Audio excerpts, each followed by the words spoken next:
Magandang araw sa inyong lahat mga kapatid. Pagpapatuloy po natin ang ating serye ng mga aralin, ng mga kapahayagan, ng mga mananang kapahayagan sa mga sandaling ito.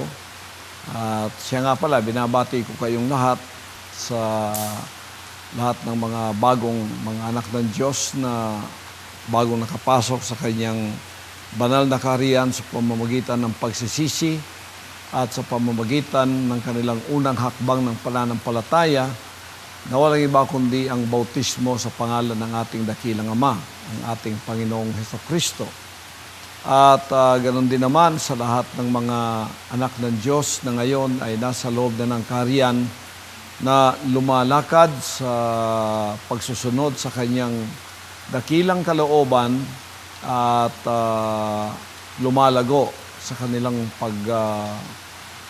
lalakad na ito, na spiritual, sa kanilang kitbog at tamayong. At sa araw na ito ay pagpapatuloy natin ang ating mga aralin sa mga serye patungkol sa kaligtasan. Ang ating pag-aaralan ngayon ay ang dati na ninyong narinig sa akin mula't mula pa, yung pamantayan ng tunay na kaligtasan. Sa ating panahon ngayon, ipinadala ang hinirang na anak ng Diyos upang magbigay ng kaliwanagan sa sangkatauhan patungkol sa tunay na kaligtasan. Inalis tayo sa church age at ngayon nasa kingdom age na tayo. Simulang April 13, 2005, ang pasimula ng tunay na opisyal na pagpapasimula ng Kingdom Age sa ilalim ng pamamahala ng kanyang hinirang na anak. Alam niyo mga kapatid, bakit inalis ang kaharian sa Church Age at sa Jewish Age? Ang dahilan ay ng dahilan sa hindi sila nakapagdala ng bungang kinakailangan na hinihingi ng Ama sa kanila, kaya tinalis ang pagtitiwala sa kanila at narito ako tinawag upang pasimulan ang kanyang kaharian dito sa lupa na hindi nakikita at ipinadala sa akin ang mensahe ng tunay na pamantayan ng kaligtasan. Unang-una sa akin ipinahayag ang mga bagay na ito at ang Ama ay nasusuklam sa mga nagkukunwaring mga anak niya, nagkukunwaring nakakilala sa kanya, ngunit hindi naman pala tunay ang kanilang pananampalataya dahil sa ito'y hindi dumaan sa proseso ng pagsisisi. At alam ninyo kung ano yung pagsisisi, ano yung pagsuko ng ating sariling kalooban, yun ang susi ng tunay na kaligtasan. Bakit mga kapatid? Sapagkat unang-una, ang kasalanan ng tao na ipinaliwanag ko na sa inyo sa mula't mula pa ay walang iba kundi ang pagsunod sa ating sariling kagustuhan o kalooban. Pasimula ito sa Garden of Eden na ang tao tinuruang sumuway ni Satanas. Pagsabi ng Amang, huwag kang kumain sa mga bunga sa puno ng halamang ito nasa kaligitnaan ng hardin ng Eden. Ang puno ng pagkakaalam ng mabuti at masama. At sinabi ni Satanas, hindi ka mamamatay kundi magiging Diyos kang katulad niya. Doon mga kapatid, nang sumuway ang tao, nagpasimula ng nahiwalay siya sa Diyos at hindi na niya narinig, lalo na ganapin ang kanyang mga salita sapagkat siya ay pinaalis na sa kanyang kinalalagyan at kinaroroonan. At dito, makikita natin ngayon sa church age na panahon ng church age, ganito rin ang ating nakitang nangyari ng mga tao, kilala nilang pangalan lang ng ating dakilang Diyos, nagkukunwari pa nga kilala ang kanyang mga salita, Pero hindi naman itinuturo ang mga bagay na ito dahil sila'y salat sa kaliwanagan ng dahilan sa ito'y hindi ipinagkatiwala at pinagkaloob sa kanila. At kung ipinagkatiwala man, sila ay nabigo na gawin ito at itinago ang tunay na katotohanan na dapat maghatid sa tao sa kanyang tunay na kaligtasan. Dito ngayon ay ine-emphasize kong mabuti sa inyo na ito ang pinakamahalagang hakbang para sa pagpapasimula pa lamang ng inyong pananampalataya, alam ninyong kayo'y nasa tunay na katuwiran. Sinabi ng Ama sa Mateo 7:21, hindi ang lahat nagsasabi sa akin, Panginoon, Panginoon, ay papasok sa karyan ng langit. Ang mga gumaganap ng kalooban ng aking Amang nasa langit. Dito makita natin, napakarami ng mga na-disqualified na mga taong tumatawag sa kanyang pangalan, gumagawa pa nga ng iba't ibang mga bagay ng ministeryo, ngunit sila ay ikinaila ng ating Amang makapangyarihan nang sinabi niyang, hindi kayo papasok kundi nyo gaganapin ang mga kautusan ko, kundi nyo gaganapin ang aking kalooban. So ito'y isang prinsipyo sa paglalakad ng isang tunay na anak ng Diyos na nakapagsisi, na hindi na natin kinoconsider ang ating sarili kung ano yung ating kagustuhan, kundi palagi ang nasa ating espiritu, puso at isip ay kung ano ang kagustuhan ng Ama, iyon ang ating mahigpit na susundin sa ating buhay. At ito ang magpapalago sa atin hanggang sa tayo'y maging tunay na mga pinili, hinirang na mga anak ng Diyos na gaganap sa kanyang kalooban dito sa lupa. So, ang mga tradisyon at katuruan ng marelihiyon at denominasyon ay tunay na salungat sa batayan ng kaligtasan ito. Tingnan ninyo yung churches, bakit tinalis ng Ama sa kanila ang kaharian? Sapagkat isinantabi nila ang bagay na ito at hindi pinawalang bali nila, pinawalang halaga nila, ang bagay na ito, isinantabi nila ito at gumawa sila ng kanilang sariling daan na pagka nakilala mo siya, ang kanilang sariling pamantayan at kalooban, ang sinunod nila na hindi sumunod sa tunay na paraan ng Ama upang ang tao ay maging tunay na anak niya na magmamana sa lahat ng bagay. Kaya yung mga faction ng relihiyon at denominasyon, ito na ang pasimula ng tinatawag na confusion ng Babylonia, na tinatawag na ina ng mga patutot at ng mga kasuklam-suklam sa lupa. Ano yun, mga kapatid? Ito yung sistema na naglalayong itaas ang kalooban ng tao at itabi ang kalooban ng Diyos.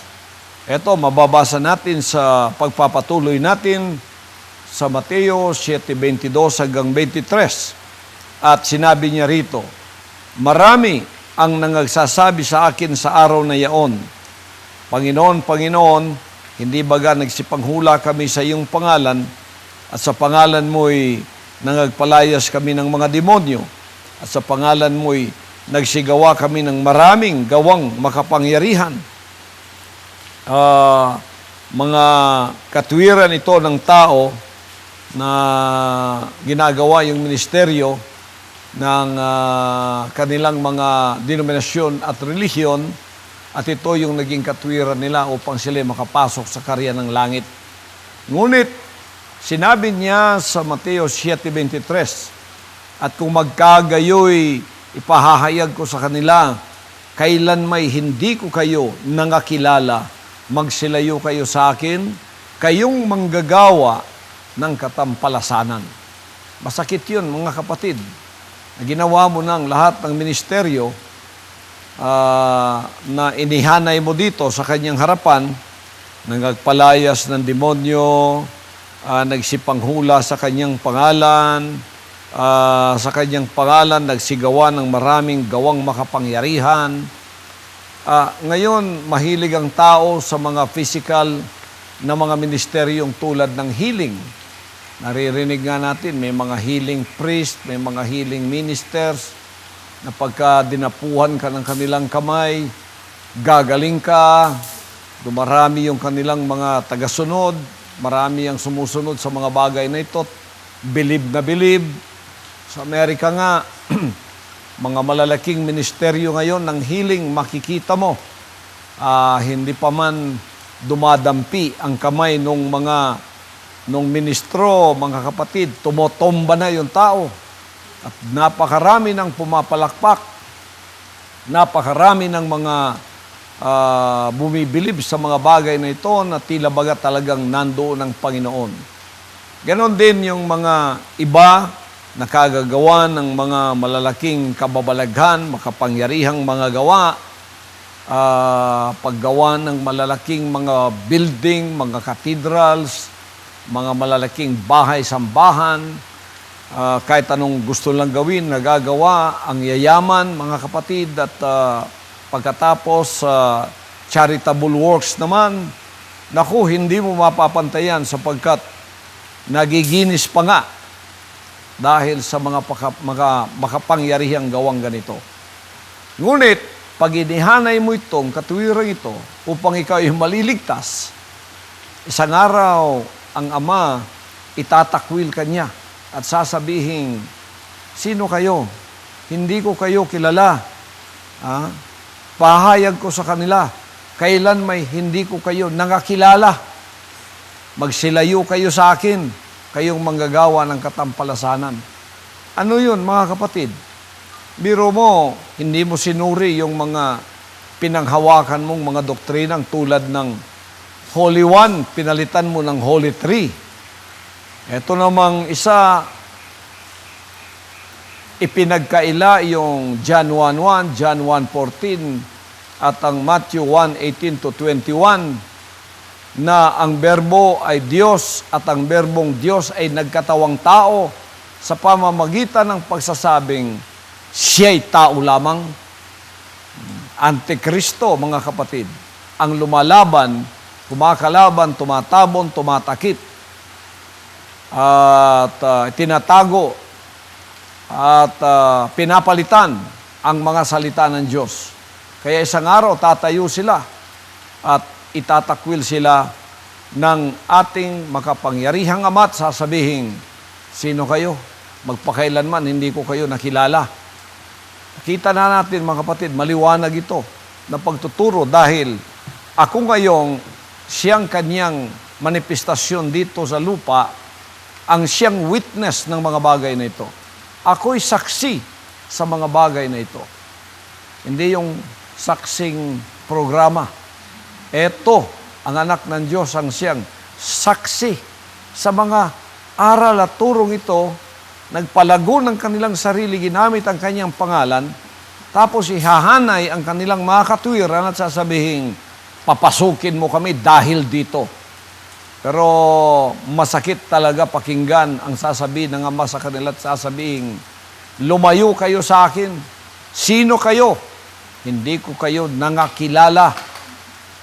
Kailanman ang mga katwirang ganon ay hindi katanggap-tanggap sa kanyang harapan sapagkat sinabi na nga niya, ang gumaganap, ang sumusunod lamang, ang papasok sa kaharian ng langit.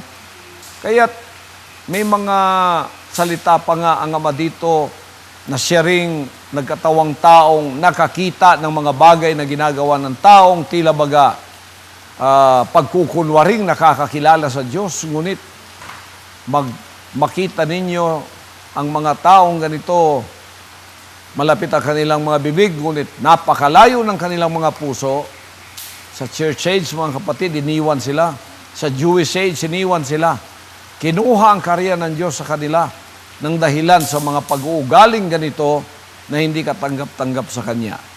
Mababasa natin ito sa sinabi ng Ama sa Marcos, Kapitulo 7, 6 hanggang 9. Ito ang sinasabi, basahin natin. At sinabi niya sa kanila, mabuti ang pagkahula ni Isaias tungkol sa inyong mga mapagpaimbabaw, ayon sa nasusulat. Ang bayang ito'y iginagalang ako ng kanyang mga labi. Datapwat ang kanilang puso ay malayo sa akin. Datapwat walang kabuluhan ang pagsamba nila sa akin, na nagtuturo ng kanilang pinakaaral ng mga utos ng mga tao. Nilisan ninyo ang utos ng Diyos at inyong pinanghahawakan ang salit-saling sabi ng mga tao. Napakaliwanag nito, mga kapatid. Mabuti, sabi niya, pagkaulan ni Isaias sa inyong mga mapagpaimbabaw. Ang bayang ito'y ginagalang ako ng kanyang labi. Datapwat ang kanilang puso ay malayo sa akin. Paano naging malayo ang puso nila? Malapit naman ang bibig nila. Sinabi niyang, pag ganito kayo, walang kabuluhan ang pagsamba ninyo sa akin. Bakit? Nagalit ang Ama sa kanila, sinaway sila. Sinabi niya na nagtuturo ng kanilang pinakaaral ng mga utos ng mga tao. Itinataas ang kalooban ng tao, pagkatapos ano pang ginawa? Verse 8, nilisan ninyo ang utos ng Diyos at inyong pinanghahawakan ang salit-saling sabi ng mga tao. Di ba ito ang sinabi ko, mga kapatid, na itinataas ang aral, utos, kalooban ng tao, pagkatapos ang sa Diyos na nababasa mo na, itinatabi nila, nilisan nila. Nilisan mo yung Holy One, palitan mo ng Holy Three, at kung ano-ano pa idaragdag mo. Nilisan mo yung John 1:1, John 1:14, tapos sasabihin mong siya'y tao lamang. Yan ang mga example lamang, napakarami pa, mga kapatid, dyan ng mga katwirang ganitong naglalayong itaas ang kalooban, kagustuhan, utos ng tao, tapos nilisan, itinabi ang kalooban ng ating dakilang Ama. Dito, maliwanag, nilisan ninyo ang utos ng Diyos at inyong pinanghahawakan ang salit-saling sabi ng mga tao. At sinabi niya sa kanila, totoong itinakwil ninyo ang utos ng Diyos upang magaganap ninyo ang inyong salit-saling sabi. Biro ninyo, maliwanag pa sa sikat ng araw. Hindi ba nila nababasa ang mga bagay na ito? Bakit nila ipinagpapatuloy ang pagsuway sa Kanya na hanggang sa sila'y iniwan at tinawag silang mga mapagpaimbabaw? Tinataas ninyo ang utos, pinanghahawakan yung utos, salit-saling sabi ng tao. Yung Holy Three na yan, Holy Trinity na yan, salit-saling sabi ng tao yan eh. Mula sa 325 AD, panahon pa ni Athanasius, ni Constantino the Great, isang paganong emperador ang siyang lumikha ng mga bagay na ito. Pagkatapos itong pinanghahawakan, yung Holy One, panahon pa ni Abraham yan, panahon pa ni Moses yan. Deuteronomy chapter 6, mababasa mo yan, verse 9. Israel, ang Panginoon mong Diyos ay isang Diyos. Tapos sasabihin, tatlo sila. Salit-saling sabi, mga kapatid, ang pinanghawakan, itinabi ang mga bagay ng Diyos. Kaya dumating ang makapangyarihang Ama dito, nakita niya ang mga bagay na ito. Ngayon ako'y dumating bilang hinirang ng anak ng Diyos, na-produce niyang anak. Nakita ko rin ang mga bagay na ito. Kaya tamang-tamang sinabi ni Pablo sa Roma Kapitulo 10, versikulo 2 hanggang 3, ito naman ang ating mababasa riyan. Sapagkat sila'y pinatotohanan ko na may mga pagmamalasakit sa Diyos, datapwat hindi ayon sa pagkakilala.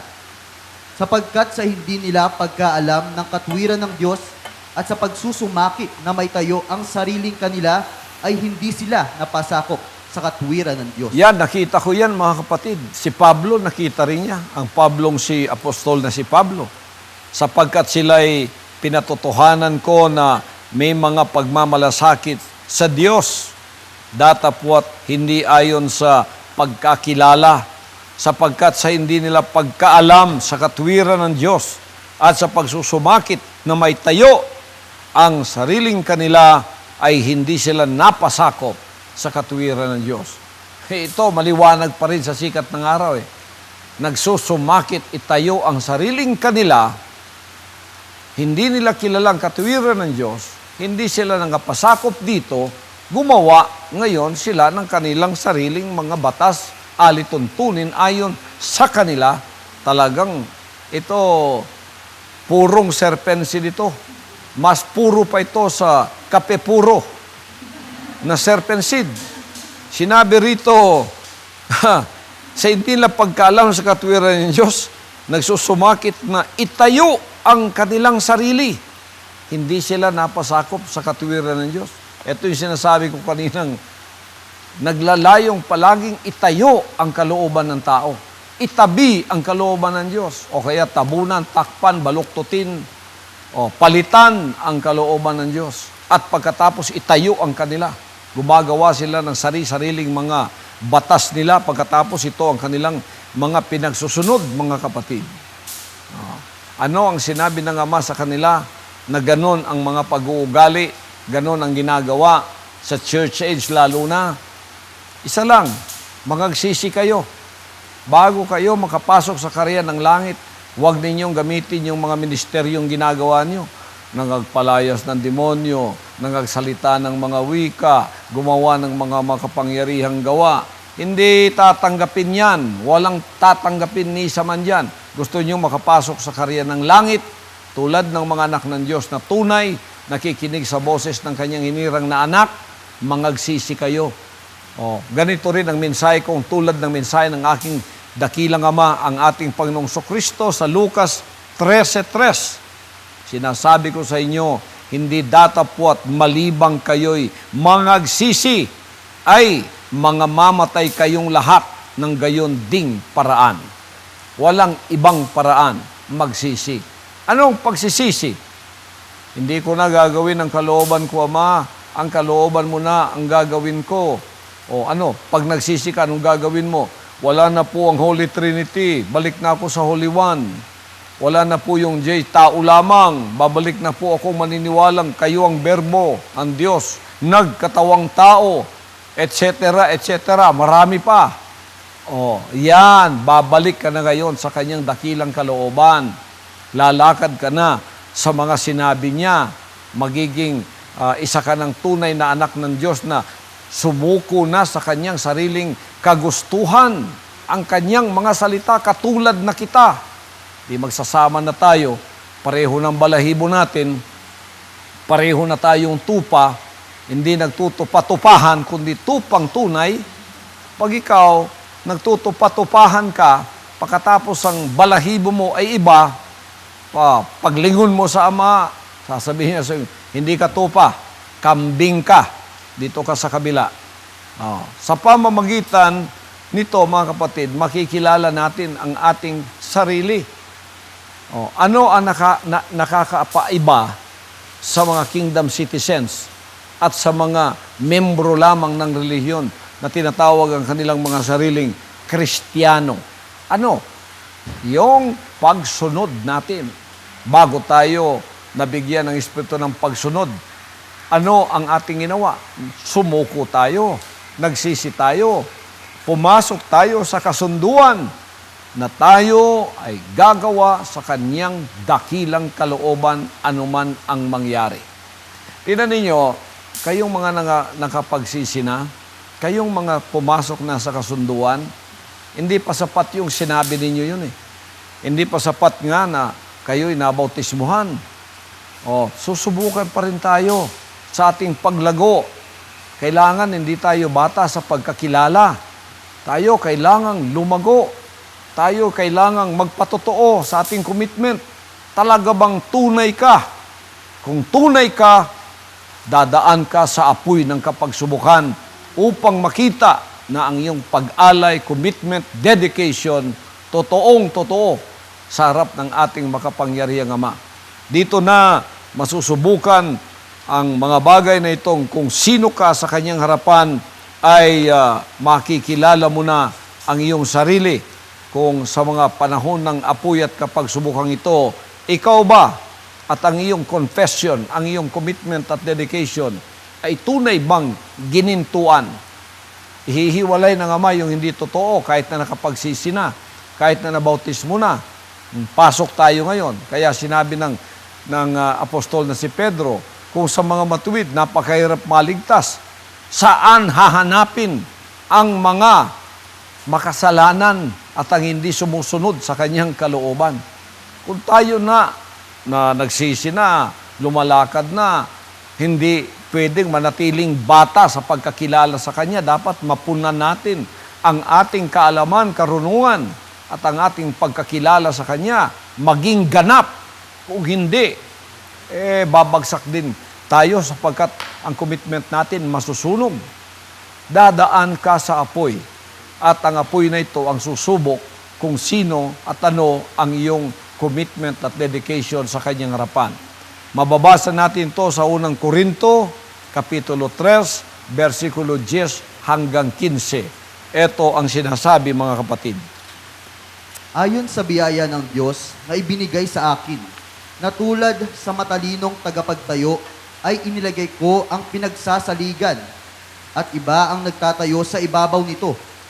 Ngunit ingatan ng bawat tao kung paano ang pagtatayo niya sa ibabaw nito. Sapagkat sino man ay hindi makapaglalagay ng ibang pinagsasaligan, kundi ang naglagay na ito'y si Jesucristo. Datapwat kung ang sino may magtatayo sa ibabaw ng pinagsasaligang ito ng ginto, pilak, mga mahahalagang bato, kahoy, tuyong dayami, ang gawa ng bawat isa ay mahahayag.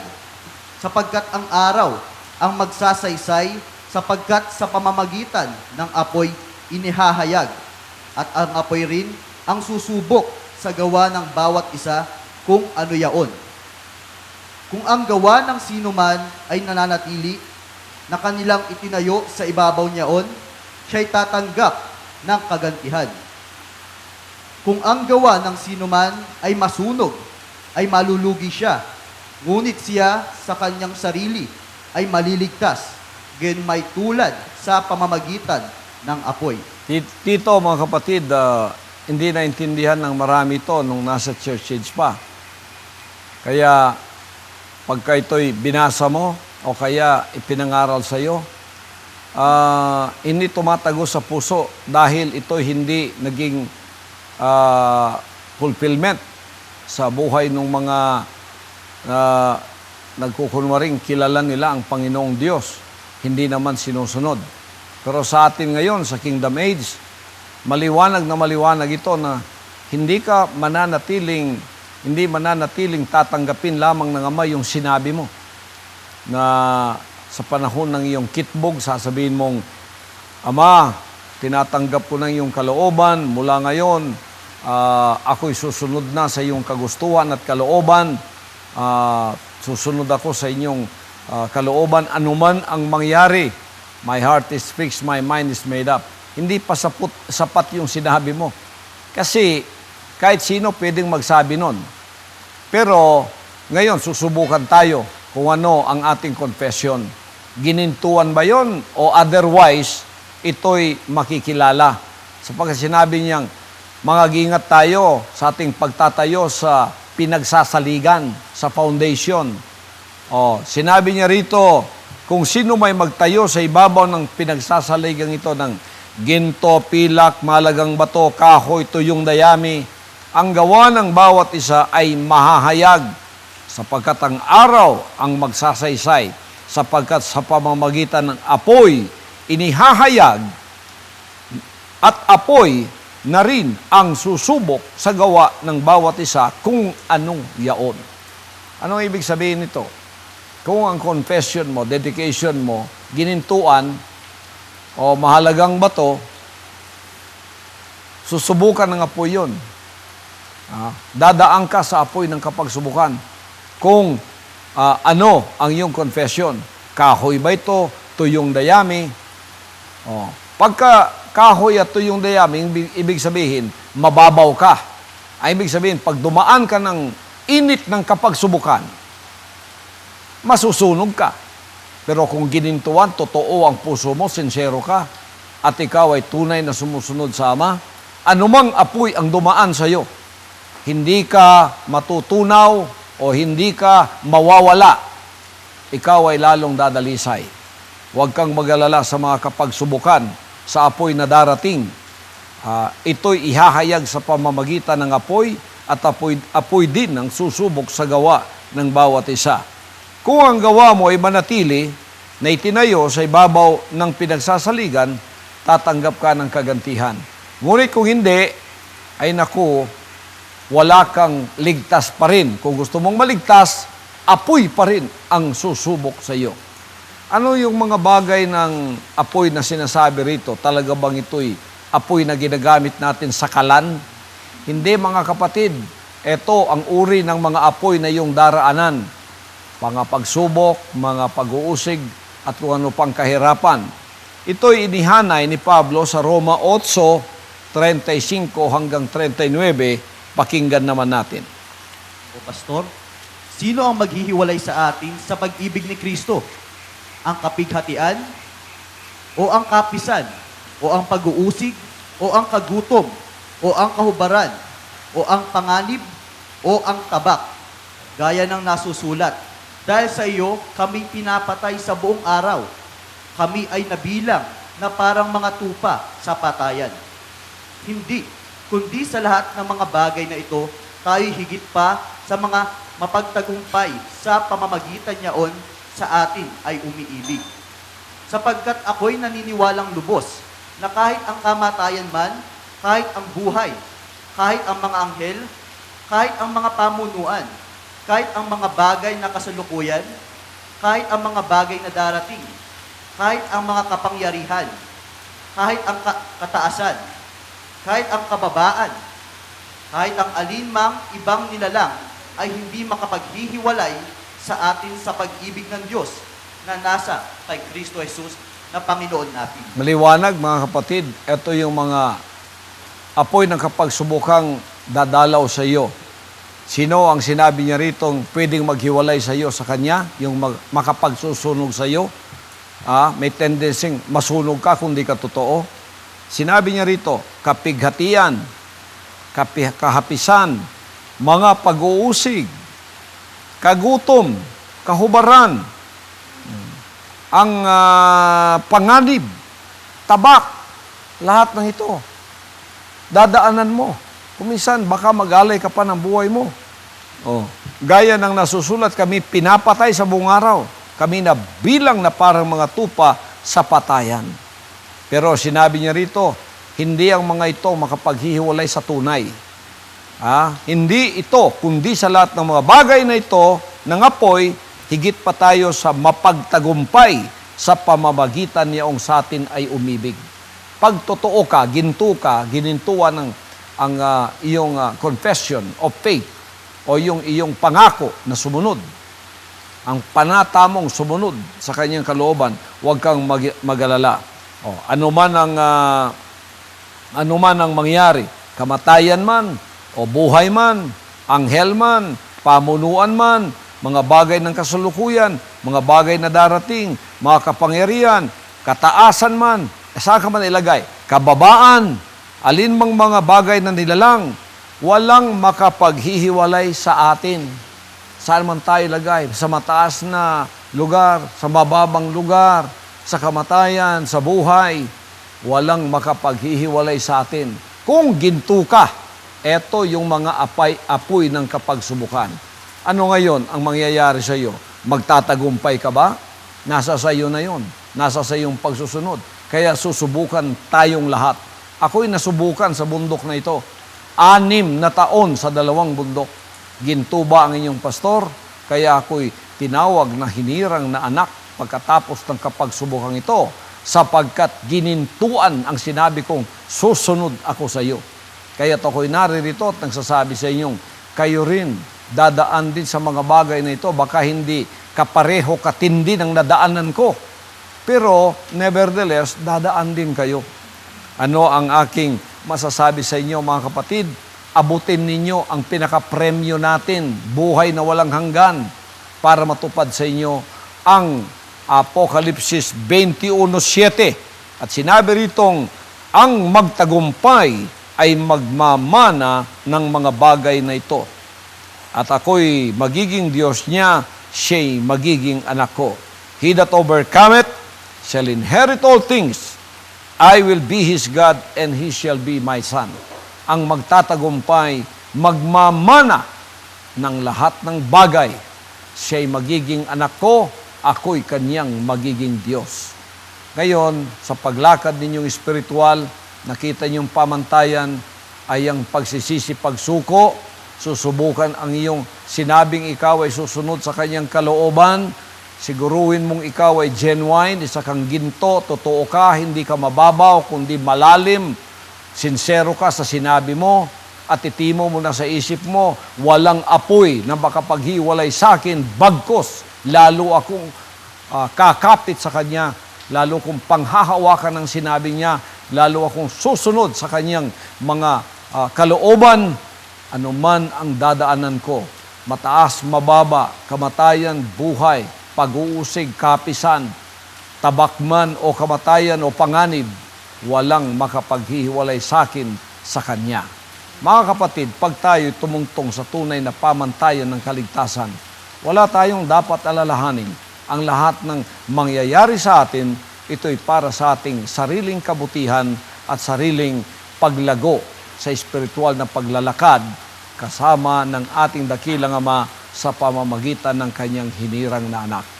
Naway nakapagpala sa inyo at nakaparagdag sa inyong kalaman ang mga mana ng kapahayagang ito hanggang sa susunod nating paglilingkod sa mga mana ng kapayagan at mga serye ng ating mga aralin.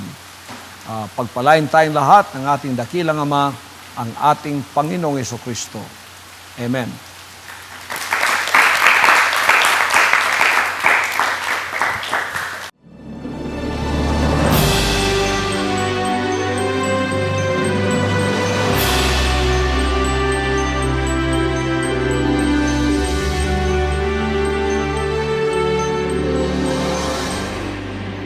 Ang mensaheng inyong napakinggan ay bahagi ng 15 panimulang mga leksyon para sa mga Kingdom Citizen.